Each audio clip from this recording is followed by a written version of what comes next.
Welcome, listeners, to another My Mind MashUps deep dive where we unravel mysteries, spark curiosity, and make sense of complex ideas together. Today, we're diving into a really potent stack of sources. It's a multi-layered synthesis that maps the mental landscape of 2025. Our mission really is to first kind of immerse ourselves in the emotional reality of this year, and then unpack the data that's driving it all. Yeah, and the executive summary just hits you right away. There's this immediate sense of psychological and spiritual strain. It's palpable. Yeah. And the scale, globally, it's immense. The WHO notes over 1 billion people are living with a mental health condition. 1 billion. 1 billion, wow. Yet get this, only about 2% of global health spending actually goes towards mental health. 2%. That low budget versus the sheer scale of the problem really sets the tone, doesn't it? It really does. So we're going to be talking about rising anxiety, driven by, well, current events, safety concerns, finances, health, climate change. The American Psychiatric Association's poll lays it all out. Exactly. We're essentially mapping this convergence point. You've got economic instability bumping up against technological disruption, mass violence, and this constant digital overload. It's stretching the collective psyche thin. Right. Before we dig into the raw data, though, just a quick reminder for everyone listening. Don't forget to like, share, and subscribe if you enjoy content that makes you think. Okay, let's unpack this. Starting with the core findings, the psychological data. What really stands out to you about just the sheer prevalence? Well, just looking at the U.S., in 2024, 23.4% of adults experienced mental illness. That's nearly 1 in 4. 1 in 4. And within that, 5.6% experienced serious mental illness. The most common conditions: anxiety disorders hitting 19.1% and major depressive disorder at 15.5%. So these aren't fringe numbers, they're significant chunks of the population. Not at all fringe. They're becoming, defining characteristics of life right now. And here's where, for me, it gets really interesting demographically. The sources say depression prevalence was actually highest among adolescents, 19.2%, and then decreased with age. Also, women reported higher rates than men, and this one is stark. Low-income families reported significantly higher depression prevalence. We're talking 22.1% versus just 7.4% for others. That income disparity is huge, isn't it? It raises a critical question. Despite these incredibly high rates we're seeing, Yeah. only about half of adults with any mental illness actually received treatment in 2024. Half. So the need is just vastly outpacing the support available. Clearly, the system isn't keeping up. Okay, let's pivot then to the sources of anxiety. What are people actively worried about right now? Because the APA poll gives us those hard percentages. Right, the specifics. Yeah, so 67% of Americans are anxious about world events. That's huge. Then 62% about personal safety, 61% about paying bills. Those top three are really telling. Basic stability and security. Exactly. And then you've got 53% worried about climate change and 44% about emerging technology. And let's zoom in on that financial stress for a second, because other sources really amplify this. An AM/FM survey found 87% experienced financial anxiety. 87%. Yeah, and 79% said it actually got worse in 2025. It's intensifying. And that kind of stress doesn't just stay in your head, does it? The sources show it spills over. Oh, absolutely not. 77% said it disrupts their sleep. 67% said it puts a strain on their relationships. So it's actively harming physical health, mental health, social connections. It's corrosive. Yeah.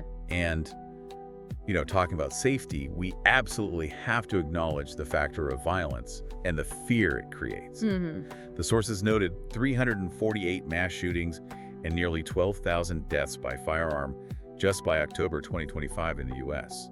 That kind of constant background threat increases what experts call toxic stress. Toxic stress. Can you unpack that a little for listeners? Why is that term important here? Sure. So toxic stress isn't just regular stress. It's chronic. It's often unpredictable. And it actually damages the body's regulatory systems over time. Think of it like your brain's alarm system, the amygdala, being stuck in the on position. That leads to serious mental and physical health problems down the line. And the fear itself contributes. Massively. The Mental Health America fact sheet points out something really important. 95 to 97% of homicidal gun violence is not committed by people with diagnosed mental illness. Right. That's a crucial distinction often lost in the narrative. Exactly. But the pervasive fear surrounding violence still contributes significantly to community trauma and mental illness.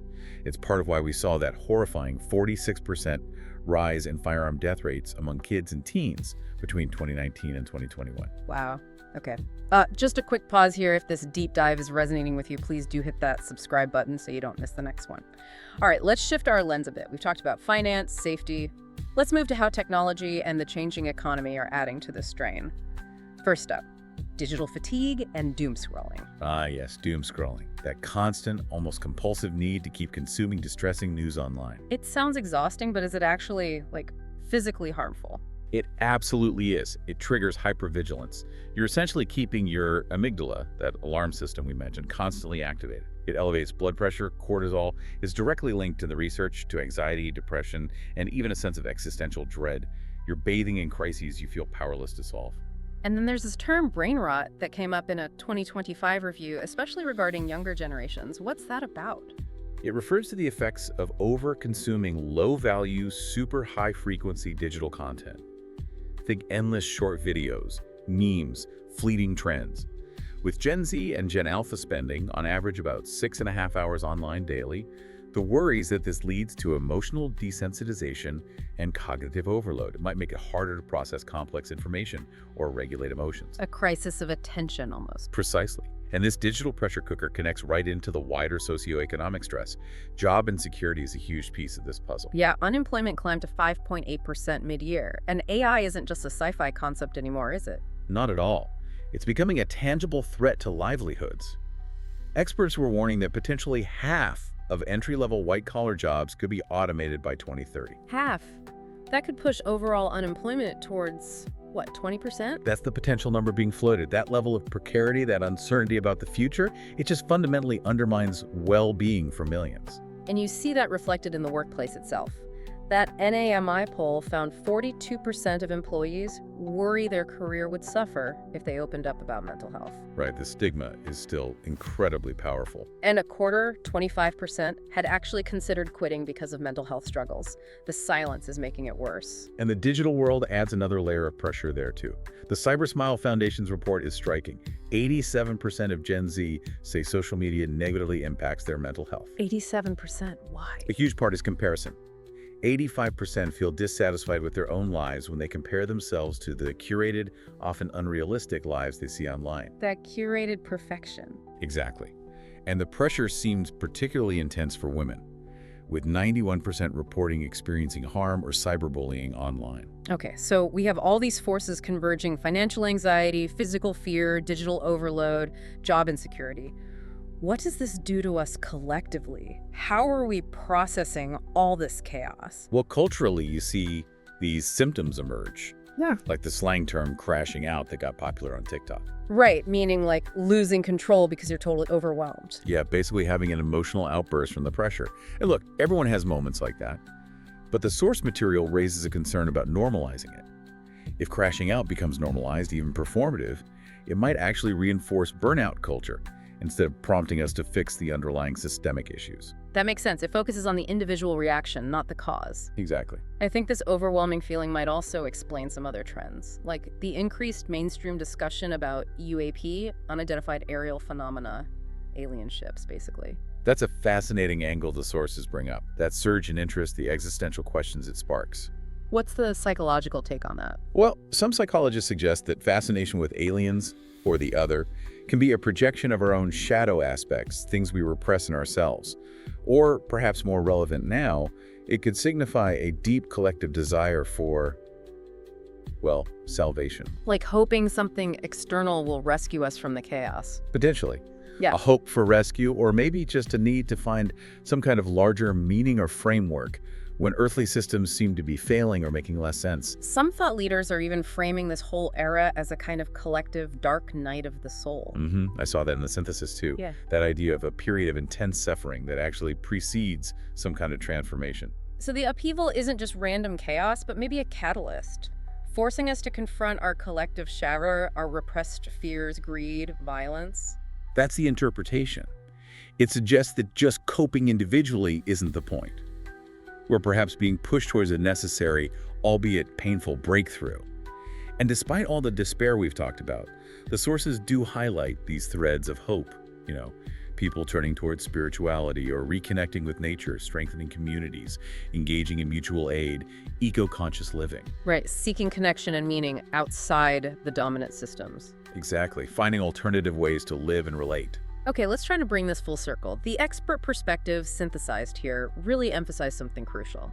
This isn't just millions of individual problems, it's a collective trauma. Yes, it's increasing everyone's baseline stress level. And crucially, addressing it requires structural change, not just telling individuals to, practice more self-care. Important, but not enough on its own. Not nearly enough. The core problem, as the sources frame it, is this fear cycle, largely driven by the attention economy. Explain that cycle a bit more. Well, digital platforms often benefit from, and thus amplify, crises, conflict, and fear because it grabs our attention. They essentially monetize fear. This creates a feedback loop. More fear, more engagement, more amplification, which leads to that cognitive overload and doom fatigue we discussed. It's an engine designed to keep us anxious and hooked. So the path forward, according to the synthesis, involves actually dismantling parts of that engine, right? What are the key systemic reforms they point to? Yeah, moving beyond just individual resilience, the focus shifts to bigger things. Number one, universal access to mental health care. Seems obvious, but we're so far from it. Okay, what else? Economic security. Policies that actually cushion the blow from things like AI disruption, providing a safety net. Then, ethical technology and real media accountability tackling the fear engine directly. And finally, boosting digital literacy so people can navigate the online world more critically. Combined with, interestingly, spiritual integration, finding ways to foster meaning and connection. So the big picture here is that 2025 is seen as this precipice. We're standing between potential breakdown and potential breakthrough. That's the core insight. The opportunity is there, if we choose to take it, to redefine what progress even means, prioritizing collective well-being over just productivity and profit. A huge shift. If you found this valuable, please do like, comment, and subscribe to hear more My Mind Mashups deep dives. And maybe a final thought for you, the listener, to consider, building on that Dark Knight idea. If this period really is compelling us to confront our collective shadow, those shared destructive tendencies, how do we move beyond just coping as individuals? How do we actively engage in the kind of structural and political reforms actually needed for a more compassionate awakening? That really is the challenge these sources lay out, isn't it? We hope this deep dive into the mental impact of 2025 gave you a clearer map of the terrain we're all navigating together. Hopefully it sparked some curiosity, maybe challenged an assumption or two, and expanded your understanding. You can find My Mind Mashups everywhere you listen: Amazon Music, Audible, Facebook, Pocket Cast, Spotify, TikTok, and YouTube. And please drop your thoughts in the comments below. Your perspective could genuinely shape our next deep dive. Thanks so much for tuning in.